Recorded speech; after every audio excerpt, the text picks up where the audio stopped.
Kita sudah lewati satu fase penting sebagai bangsa, yaitu pemilihan umum.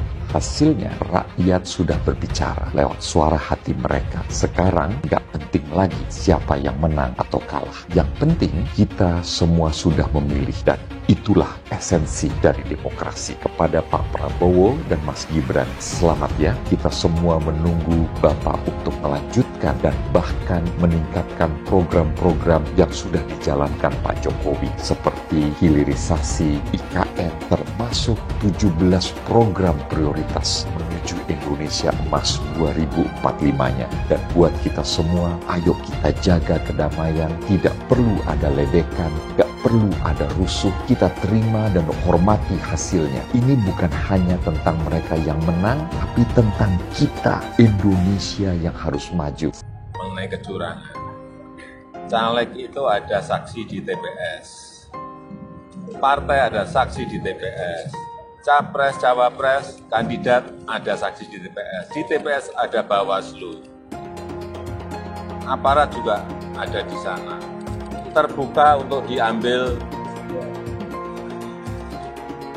gambarnya.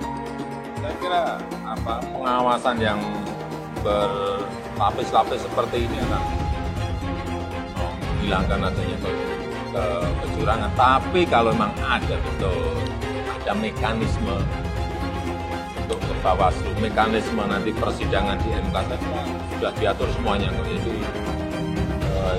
janganlah teriak-teriak curang. Ada bukti langsung bawa ke Bawaslu, ada bukti bawa ke MK. Tetapi apapun kita harus menunggu hasil resmi dari KPU. Jadi sabar. Tapi Pak sudah berkomunikasi belum Pak dengan Mas Ojo Gibran? ke susu. Sudah bertemu belum Sabar. Pak sama Mas Gibran? Sudah selamat dulu ke Pak Prabowo dan Mas Gibran? Udah, selamat. Telepon ya Pak? Ya, kalau bertemu apa yang tahu Pak? Sudah belum Pak? Sudah bertemu Pak? Ketemu langsung. Udah. Bapak konglomerat Abu Rizal Bakri, Bapaklah yang pertama kali tiba di rumahnya Bapak Prabowo pada tanggal 14 Februari untuk merayakan kemenangan 02. Akan tetapi malamnya jam 9 malam tayang show dari Kandi Ilyas yang cucu dari pembicara itu benar-benar sangat tidak elok menyerang kemenangan 02 dan juga menyudutkan Jokowi seolah-olah melanggar kode etik, melanggar etik. Posisi Bapak di mana? Kenapa Bapak membiarkan? Karena kalau program TV1 tersebut mengatakan bahwa kemenangan 02 adalah didasarkan pelanggaran etika, berarti partai Bapak juga ikut kena karena itu bagian dari koalisi. Apalagi ada 3 tokoh agama, 2 tokoh agama memberikan kata-kata yang sangat pedas terhadap Prabowo, Gibran dan kepada Bapak Jokowi. Sangat tidak elok dan itu bisa menjadi lama-lama menjadi propaganda, mendatangkan kemarahan terhadap kemenangan 02. Bapak kan yang punya TV1 dan Bapak adalah timnya Prabowo.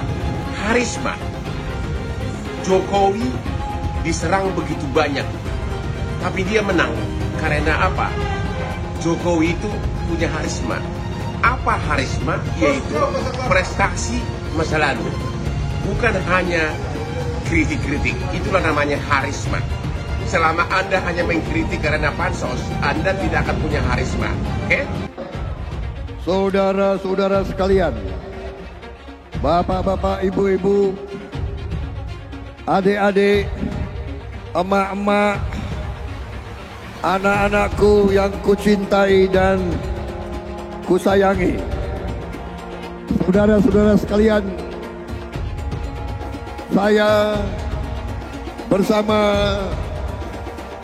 Saudara Gibran Raka Buming Raka dan seluruh koalisi Indonesia Maju menyampaikan penghargaan yang setinggi-tingginya atas pengorbanan saudara-saudara, kehadiran saudara-saudara pada siang hari ini.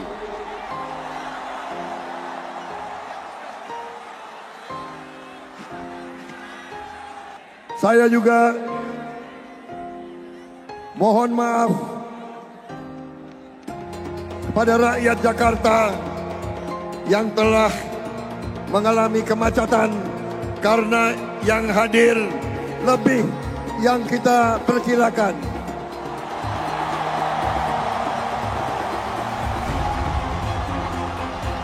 Kita perkirakan yang datang 200.000, tapi laporannya mendekati 600.000 yang hadir, saudara-saudara sekalian. Yang disoroti terhadap Gibran dari kedua pasangan lainnya adalah soal etika, ya lagi-lagi etika, soal Gibran yang dianggap tidak sopan, ya.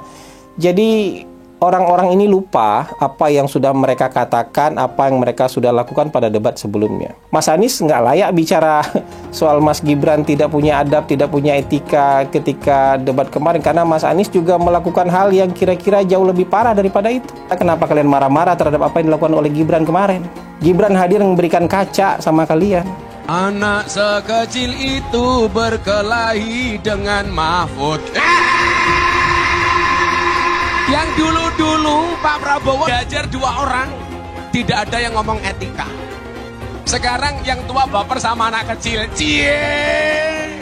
Yang lain kelihatannya suhu, ternyata cupu. Mas Gibran kelihatannya cupu, ternyata suhu. Coba tadi sore saya ketemu Mas Gibran di Kendal. Gak apa-apa, Gus, saya dihina. Gak apa-apa. Dulu Bung Karno mengatakan, berikan kepadaku 10 pemuda akan aku guncang dunia. Sekarang baru 1 pemuda dari Solo sudah terguncang. Saya diberi nilai 11 dari 100. Itu nilai luar biasa. Pertama kali dalam hidup saya terima nilai itu.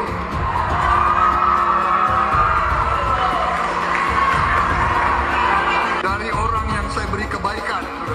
Kalau Pak Prabowo, Menteri Pertahanan, rate-nya 11 dari 100, itu kalau berarti kan antara dari 1,1/10 ya. Kecil sekali loh itu, Pak. Kira-kira nih, berapa rate seorang menteri yang dipecat? Yang disampaikan oleh Mas Anies, sebagian besar yang disampaikan oleh Pak Ganjar itu kebohongan, itu fitnah. Saya lanjut ke Pak Anies, dan ini paling banyak bohongnya, ya, paling banyak bohongnya.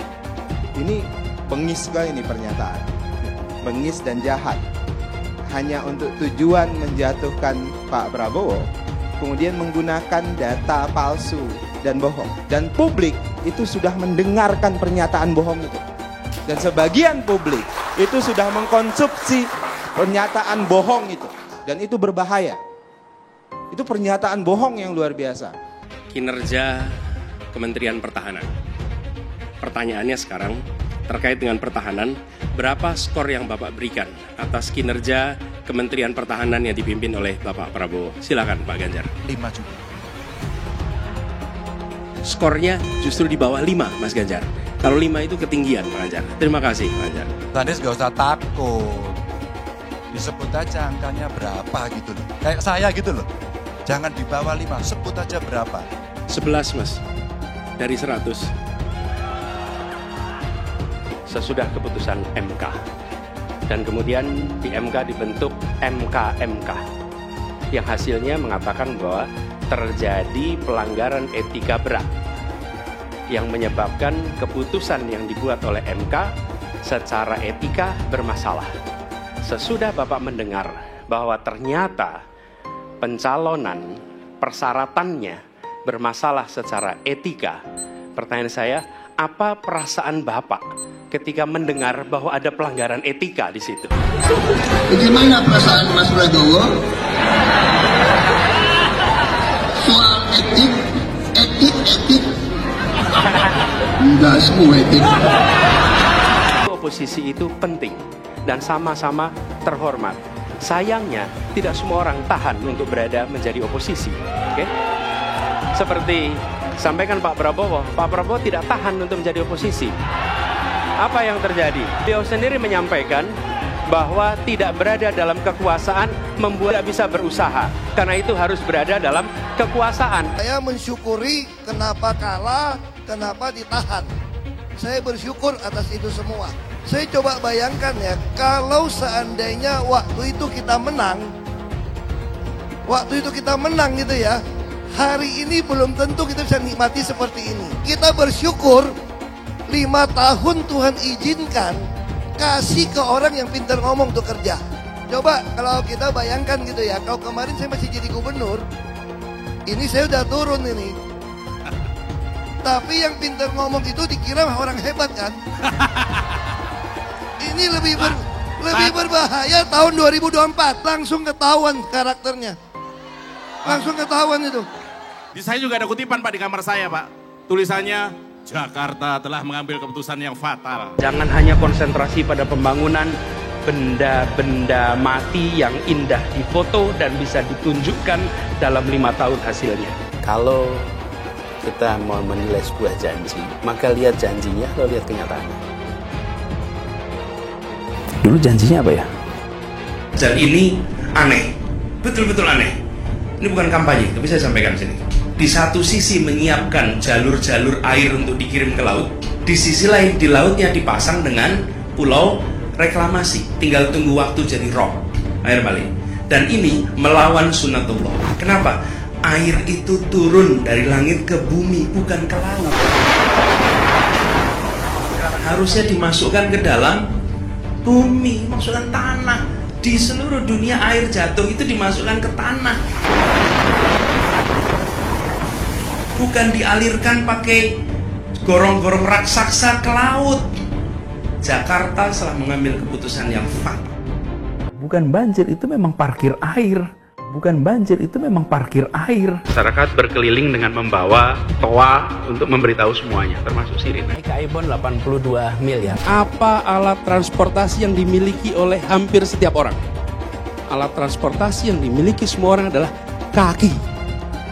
Kalau seandainya orang Jakarta percaya Pak Anies jadi gubernur pun, saya berani jamin kok dia akan lakukan normalisasi yang sama seperti saya lakukan kok. Gak usah bohong lah. Tapi ketika air sampai di muara, maka siap untuk dipompa ke laut. Pancasila Soekarno, ketuhanan ada di pantai. Anak Tuhan dari mana? Kalau Yesus anak Tuhan, bidangnya siapa? Besok di seluruh wilayah Indonesia akan katakan dan Iblis hanya menggoda orang yang beriman. Makanya jarang-jarang orang kafir kerasukan setan. Yang kerasukan setan itu orang baik-baik. Jarang, saya belum pernah nengok Cina kerasukan setan. Pernah tak Ahok itu kerasukan setan? Enggak, setannya juga. Karena sesama setan jarang saling menggoda. Karena di salib itu ada jin kafir. Karena di salib itu ada jin kafir. Karena di salib itu ada jin kafir. Haleluya. Kepalanya ke kiri apa ke kanan? Kepalanya ke kiri apa ke kanan? Kita percaya salib itu lambang mulia, bukan jin. Kok ketawa? Aku nggak nyindir siapa-siapa loh. Saya nggak pernah mundur untuk kebenaran, keadilan, kejujuran. Dan peri kemanusiaan, gue nggak pernah mundur. Dan gue nggak pernah takut juga sama lu. Siapapun yang rasis, gue akan hadapin. Karena rasis itu tidak berperi kemanusiaan. Sama saya ditanya dulu kan, kamu nyesel nggak statement kamu di Pulau Seribu sehingga masih masuk penjara? Tidak pernah nyesel, karena saya mengatakan kebenaran. Relawan Anies yang mayoritas pengasuh khilafah seperti kadrun FPI dan HTI ingin melengsarkan Pak Jokowi. Dengan menggunakan politik identitas, relawan Anies akan menggulingkan Jokowi. Tapi pendukung Anies lupa bahwa 82% penduduk Indonesia suka dengan kinerja Pak Jokowi. Ingat, di belakang Anies ada ormas pengasuh khilafah seperti FPI, HTI, PA212. Saya yakin sebentar lagi karma Ahok akan mengejar Anies Baswedan. 3 serangkai pembasmi para koruptor. 3 serangkai ini adalah Mas Ganjar sendiri, Prof Mahfud, dan juga Pak Ahok. 3 serangkai, 3 orang pemberani, 3 orang yang bersih, 3 orang yang anti terhadap korupsi. 3 serangkai pembasmi korupsi. 3 serangkai pembasmi para koruptor. Kalau saja pasangan Ganjar Pranowo dan Mahfud MD berhasil memenangkan Pilpres 2024. Kalau saja Mas Ganjar terpilih sebagai presiden dan Prof Mahfud menjadi wakil presiden, Maka rakyat Indonesia akan mendapatkan hadiah, akan mendapatkan sebuah berkah, akan mendapat 3 orang pemimpin, akan mendapat 3 serangkai pembasmi korupsi. Itulah 3 tokoh utama di ajang kampanye Pilpres kali ini. Kalau saja ini perandaian ya. Salah satu aspek yang bakal sangat membedakan pemerintahan Mas Ganjar dan Pak Jokowi kelak adalah soal ketegasan dan komitmen dalam pemberantasan korupsi. Gak ada tebang pilih. Mas Ganjar sendiri punya track record sebagai kepala daerah yang sukses membangun pemerintahan yang bersih di daerahnya. Dia menggunakan teknologi informasi dan perbaikan sistem remunerasi. Mas Ganjar juga membangun budaya anti korupsi sejak dini dengan mengajarkan sikap anti korupsi kepada anak-anak sejak di bangku sekolah. Jadi, ayo kita bayangkan gimana akan tegasnya, gak bakalan tebang pilih, gimana bakal gencarnya pemberantasan korupsi ke depannya. Jadi, ayo kita bayangkan gimana pembersihan korupsi akan dituntaskan kalau 3 serangkai ini, kalau Mas Ganjar, Prof. Mahfud, dan Pak Ahok ini bersatu di pemerintahan mendatang. Gimana? Udah terbayangkan? Sementara itu, Prof. Mahfud, kita semua sudah paham siapa dia. Dialah sang pendekar hukum, sang pembela rakyat yang sangat pemberani, bagaikan peluru tidak terkendali. Para koruptor kelas paus BLBI diburunya. Jenderal Polisi Verdi Sambo dijebloskannya ke penjara. Pemain pajak kelas kakap, Rafael Alun, ikut kena sikat juga. Boleh dikata Mas Ganjar adalah ahlinya membangun sistem pencegahan korupsi. Dan soal ini, bahkan KPK, Komisi Pemberantasan Korupsi, mereka sudah mengakui kehebatan dari Mas Ganjar ini. Dan yang terakhir adalah Pak Ahok. Pak Basuki Cahayapurnama. Siapa yang tidak kenal kegigihan mantan Gubernur DKI Jakarta ini dalam menjaga uang rakyat? Dalam menjaga uang kita dari pencurian oleh oknum-oknum hingga para mafia.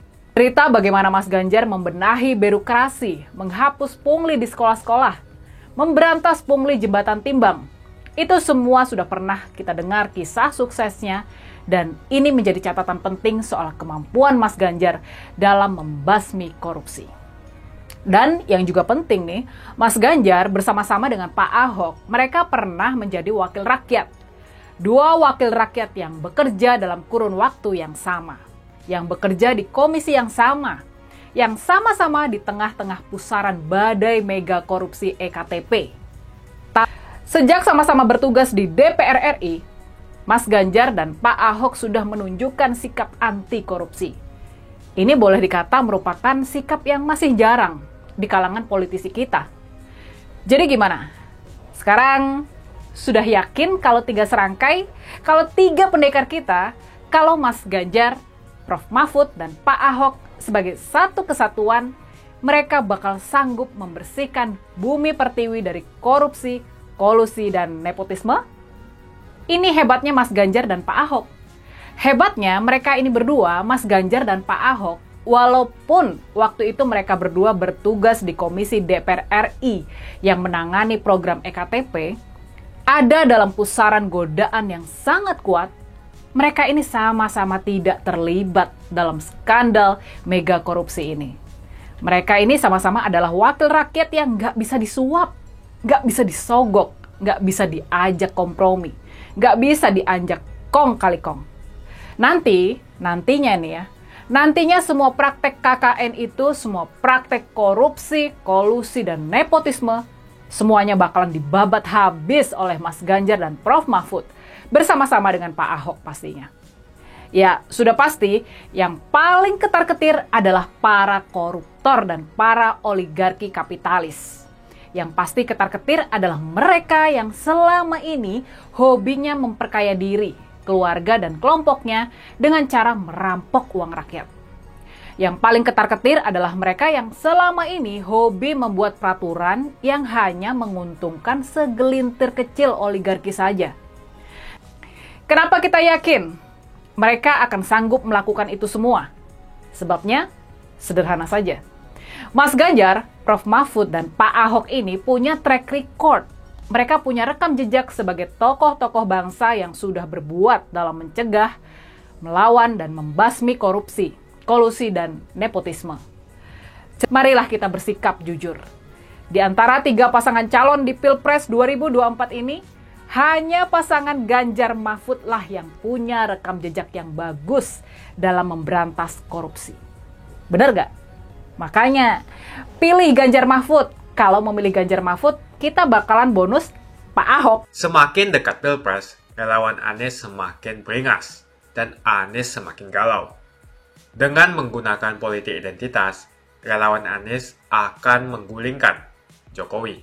Relawan Anies yang mayoritas pengusung khilafah, seperti kadrun FPI dan HTI, ingin melengsarkan Pak Jokowi. Tapi pendukung Anies lupa bahwa 82% penduduk Indonesia suka dengan kinerja Pak Jokowi. Saya pikir kalau terjadi baku hantam, maka ada 82% yang akan menghajar kadrun pengusung khilafah itu. Nasdem pun semakin pusing melihat Anies, karena elektabilitas Anies semakin jatuh. Dan banyak kader-kader Nasdem terjerat kasus korupsi. Seperti belakangan, kasus korupsi BTS. Kasus korupsi 8 triliun yang dilakukan oleh kader terbaik Nasdem yaitu Johnny G. Plate, ini sangat menghantam Partai Nasdem, Menteri dari Kementerian Pertanian, di mana ini juga adalah dari Partai Nasdem. Apalagi belakangan, ada 120.000 kader dari Partai Nasdem pindah ke Partai Perindo. Semenjak Nasdem mengusung Anies, banyak sekali petaka yang diterima oleh Nasdem. Apakah ini merupakan karma dari Ahok? Silahkan komentar di kolom komentar. Yang jelas, saya tidak akan memilih Anies, karena Anies bukan pribumi yang jelas. Dan Anies juga merupakan antitesis daripada Jokowi. Antitesis artinya bertolak belakangan dengan semua kebijakan Jokowi. Anies sudah terang-terangan menyebutkan dia tidak akan melanjutkan kinerja dari Pak Jokowi. Tidak ada infrastruktur yang akan dibangun jika Anies memimpin Indonesia 5 tahun ke depan. Lagi pula, Anies juga didukung oleh khilafah dan pendukung Anies dari ormas seperti FPI dan juga HTI. Apa kita mau FPI dan HTI kembali di Indonesia jika Anies memimpin? Anies adalah bapak politik identitas yang menghalalkan segala cara untuk menggapai kekuasaan, termasuk menggunakan politik identitas berbasis agama. Kita lihat di kasus Ahok. Kita sudah bisa melihat kinerja Anies selama 5 tahun di Jakarta, dan ini merupakan rekam jejak Anies Baswedan. Tidak ada satupun janji yang dipenuhi, dan tidak ada kinerja yang bisa dibanggakan. Dari DP 0%, OKOC, kelebihan bayar, Formula E, banjir, sumur resapan, jalan rusak, dan gonta-ganti nama jalan.